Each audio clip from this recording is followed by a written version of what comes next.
Overtime again? Hasn't it been too frequent lately? I pointed out my husband's excessive overtime.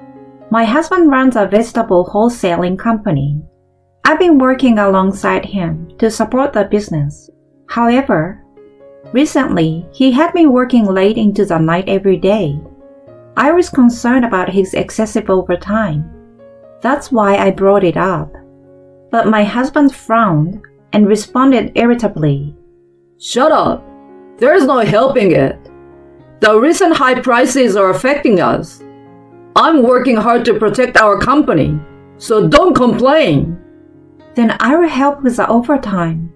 When I suggested that, my husband widened his eyes and shook his head in a fluster. No, you should go home and rest. I'm enough by myself. I can concentrate better when I'm working alone. He spoke as if I were a hindrance, which secretly irritated me. But I heard that a business similar to ours fell victim to a robbery. Working alone late into the night during such times. When I mentioned that, my husband chuckled. It's just a coincidence that another business was targeted. You worry too much.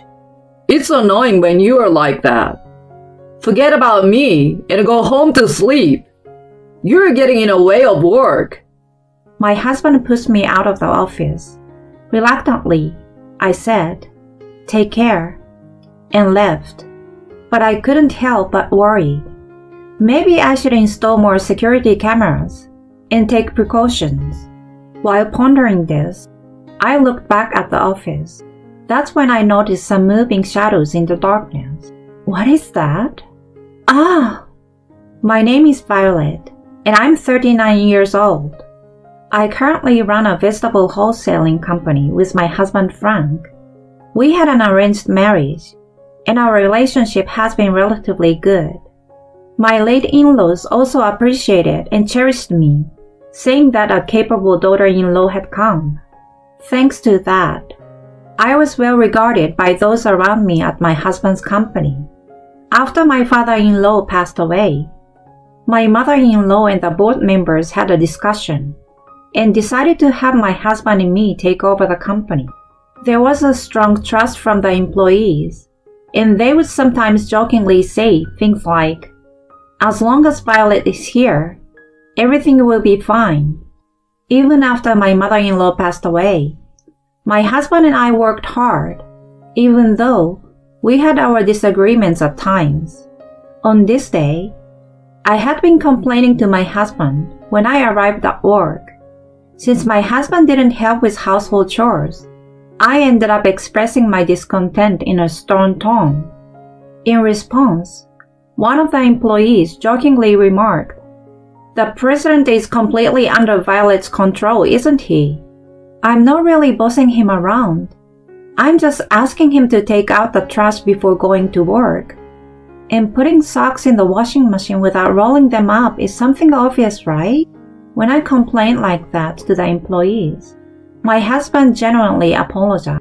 My bad. I sometimes forget. I will make sure to do it next time. You always say that, but you never actually do it, right? I replied with a sigh.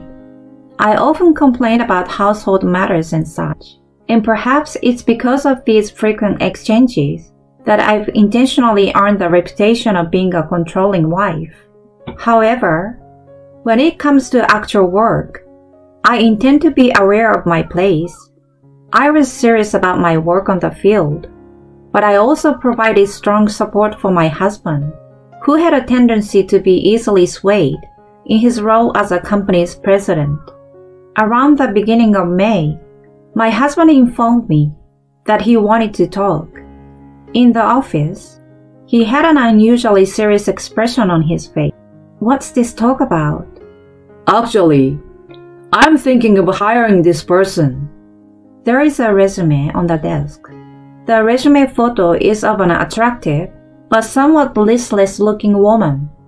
Checking her background, she's 45 years old, the same age as my husband, and attended the same primary and middle schools. Do you happen to know her? Oh yes, she's Margaret. She's my childhood friend. I bumped into her the other day. She's a divorcee, and it seems she returned to her hometown with her child last month. She's a single mother, you see. She mentioned that she's been struggling to find a job and is having a hard time.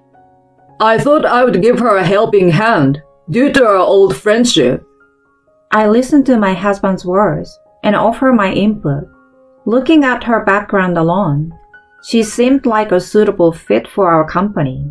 She seems to have some office experience from her temp jobs, and I believe she can do the job.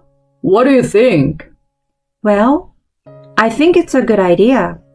However, let's start her with warehouse work like the other new employees. I convey my thoughts, and my husband nods with relief.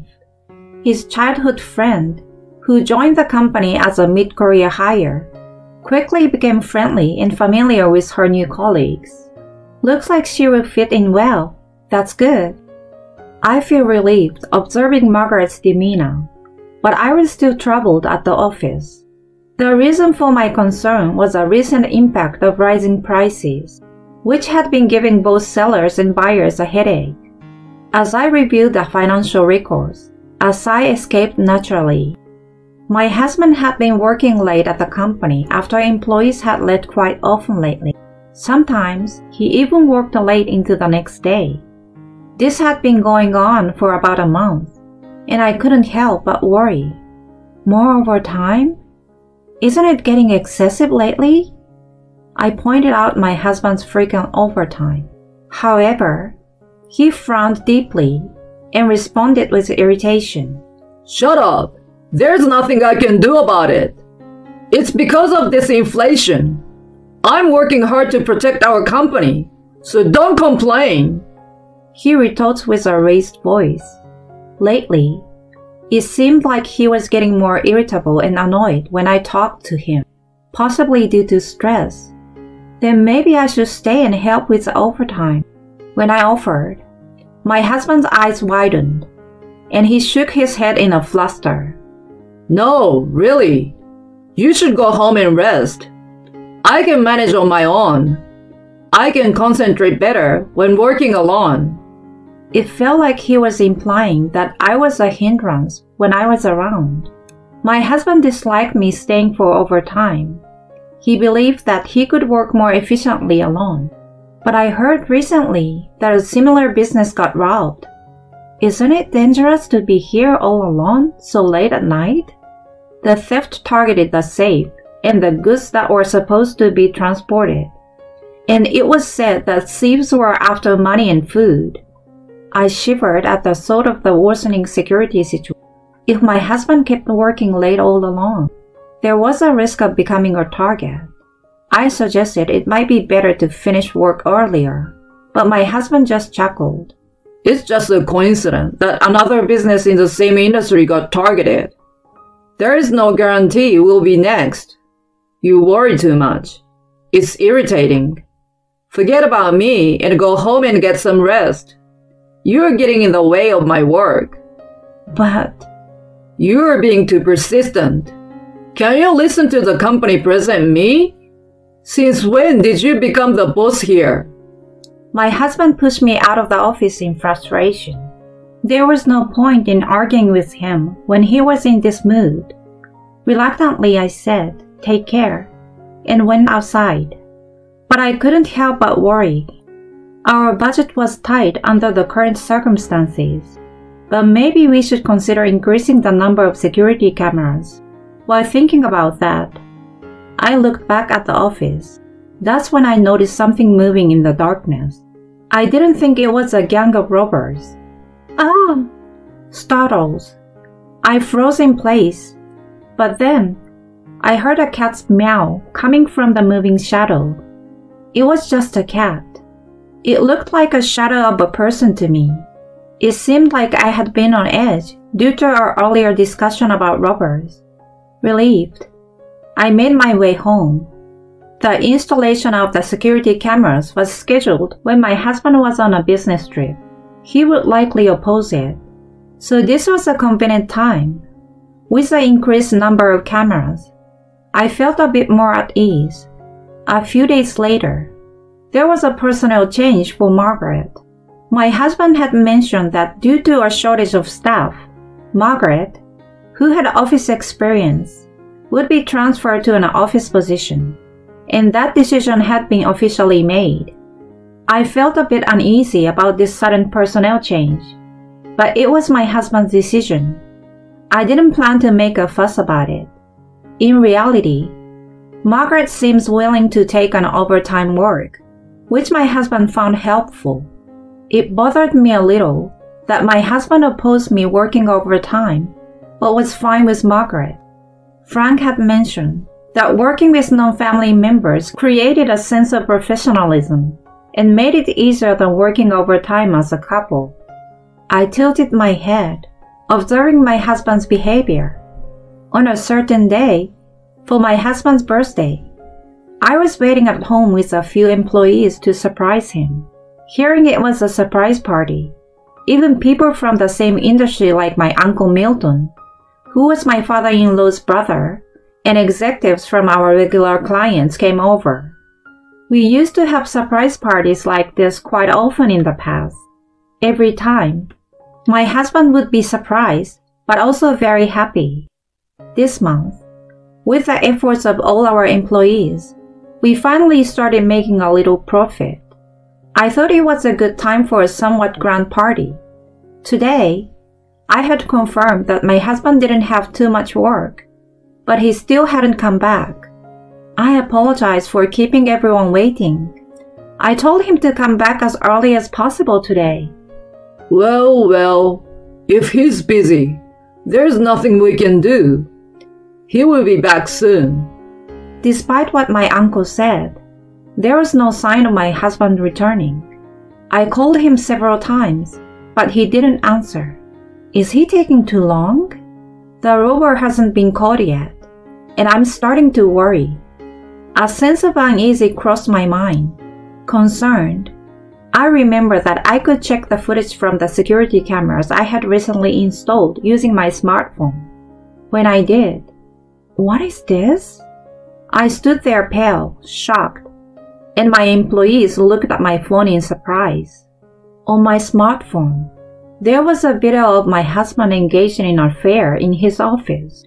Upon closer inspection, it appeared that his affair partner was none other than Margaret. What's going on here? Even Milton, who was known for being devoted to his wife, looked disgusted, as if he was watching something filthy. This must be some kind of mistake. In a rush to remain calm, I accidentally turned up the volume on my phone. The indecent sounds of my husband and his affair partner filled the room, and his infidelity was inadvertently exposed to the employees and important clients. Everyone stood there, their faces drained of color, at a loss for words. In this situation, there was no room for a surprise party. We decided to call it a night. The next morning, my husband came home late, and when I asked him what had happened, he casually replied, I was out with Milton, and we were drinking late, and he let me stay over. Oh, with Milton, you say? Well, Milton was at our house last night. Anger welled up inside me as my husband told that blatant lie. It seemed that he had been lying about working late for a while now. Frank wanted to get me out of the office as quickly as possible because he wanted to meet with Margaret. I was in the way. I can't forgive him. Just watch. I've had enough. I hired a private detective to investigate the affair, and I had my employees look into Margaret's behavior at work. It turned out that she had been slacking off, arriving late, and there were even reports of her engaging in romantic behavior with my husband when they thought nobody was watching. Apparently, they thought no one at the company had noticed. What's more, that mew I heard outside the office, which I thought was a cat, it turns out it wasn't a cat at all. Margaret was imitating a cat to cover up her secret meetings with my husband. An employee who was still at the scene witnessed it all. The employee who witnessed the affair couldn't bring themselves to speak to me, probably out of concern. Finally, I handed the detective agency's report to my husband when he returned from work. "What on earth is this? You were having an affair with Margaret, weren't you? You traitor! You're the worst!" What? Why the sudden outburst? At first, my husband seemed shaken with a pale face, but he started to become more defiant when he realized he couldn't escape. "Well, if I've been caught, there's no helping it. Yeah, that's right. Margaret, who is prettier than you and easier to get along with, is more appealing. You make it sound like it was all my fault in the first place, but it was you yourself who caused me to cheat on you. I'm sick and tired of your constant nagging." He began shifting the blame for his affair onto me, saying that it was my fault due to my nagging. I couldn't help but be infuriated by that. "Don't blame others. The fact that you have a gullible personality is a root cause, isn't it?" "Shut up! It's because of your nagging that I got sick of it. If you have a problem, I will divorce you right now. I will even fire you from the company." My husband became angry and threatened to divorce and fire me. Fine, understood. I had been prepared for such words and had already packed my belongings. With only the essentials, I left the house and moved to a hotel. A week later, I was awakened by a barrage of phone calls from my husband. I ignored the call, but it persisted, so I had no choice but to answer it. And my husband sounded impatient over the phone. "Hey, what's going on here? All the employees have quit. Is this your doing?" "I haven't done anything.